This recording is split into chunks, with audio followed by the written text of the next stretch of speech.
Repair করতে হলে প্রথমে হার্ড ডিস্ক সম্পর্কে ভালো করে জানতে হবে যে হার্ড ডিস্ক কোথায় কোন পার্টসটা আছে এবং এর স্ট্রাকচার ভালোভাবে জানতে পারলে যে কোনো হার্ড ডিস্ক রিপেয়ার করা খুব সহজ হয়ে যাবে।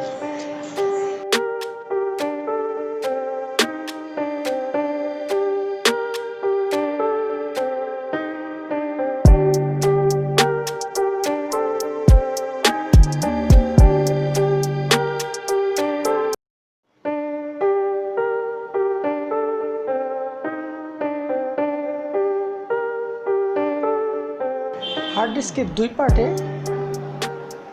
ডিভাইড করা হয়েছে। একটা সেকশন হলো, প্রথম সেকশন হলো লজিক বোর্ড, পিসিবি মানে প্রিন্টেড সার্কিট বোর্ড, যার দ্বারা ভোল্টেজ আদান প্রদান করা হয়, ডেটা এবং ভোল্টেজ আদান প্রদান করা হয়।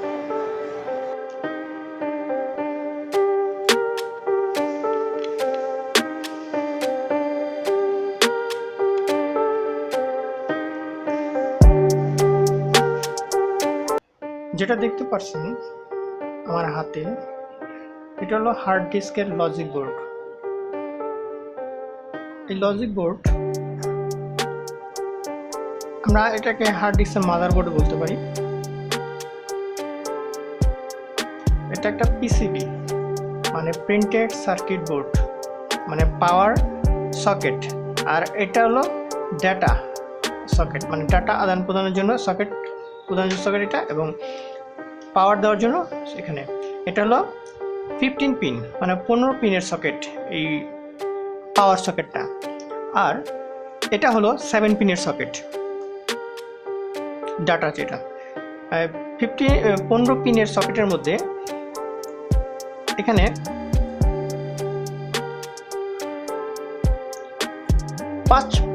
পাঁচটা পিন মানে 5টা পিন গ্রাউন্ড থাকবে।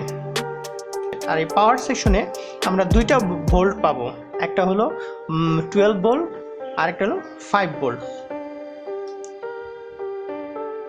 এখানে দেখতে পাচ্ছেন যে দুইটা ডায়োড আছে, একটা হলো 12 ভোল্টের ডায়োড, একটা হলো 5 ভোল্টের ডায়োড। আর এখানে দেখতে পাচ্ছেন যে এই বড় যে আইসিটা আছে এটা হলো আমাদের মেইন আইসি, মেইন কন্ট্রোলার আইসি এটাকে আমরা বলি। এটা হলো 128 পিনের এই আইসিটা। তার পাশে যে আমরা লম্বা একটা আইসি দেখতে পাচ্ছি সেটা হলো র্যাম, h.d.d র্যাম। এটা হলো 68 পিনের র্যাম। আর এখানে আরেকটা আইসি আছে বড় মানে এগুলো থেকে ছোট, এটা হলো মোটর আইসি, BCM মোটর আইসি।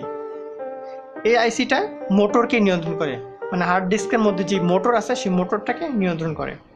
যখন নো পাওয়ার আসবে না তখন আমাদের চেক করতে হবে কোন কোন জিনিসগুলো, সেটা হলো এখান থেকে এই ডায়োডগুলো চেক করতে হবে।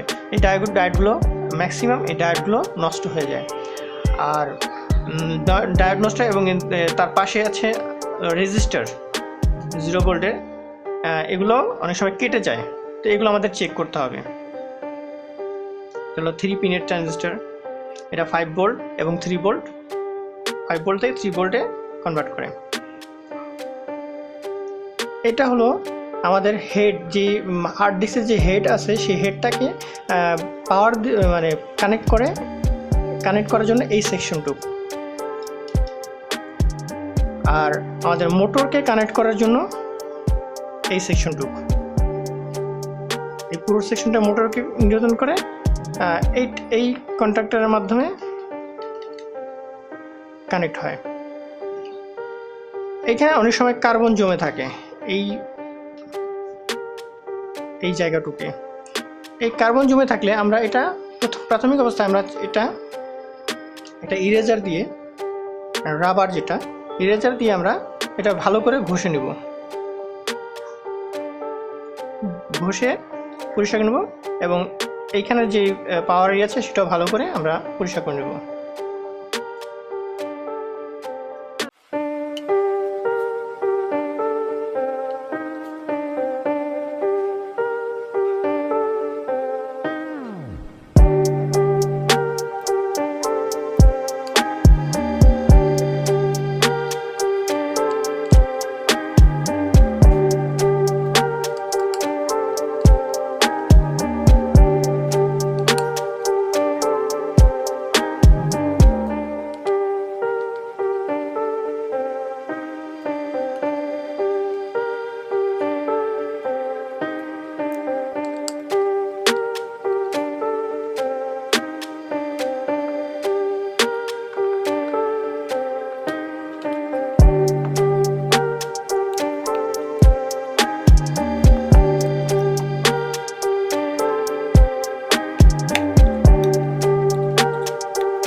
আর দ্বিতীয় পার্ট হলো ডিস্ক,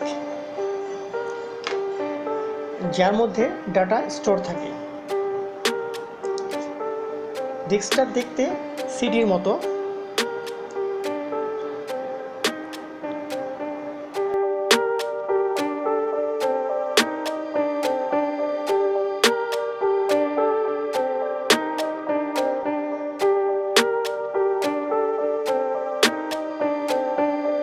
আর এই ডাটাকে রিড এবং রাইট করার জন্য একটা হেড প্রয়োজন হয়।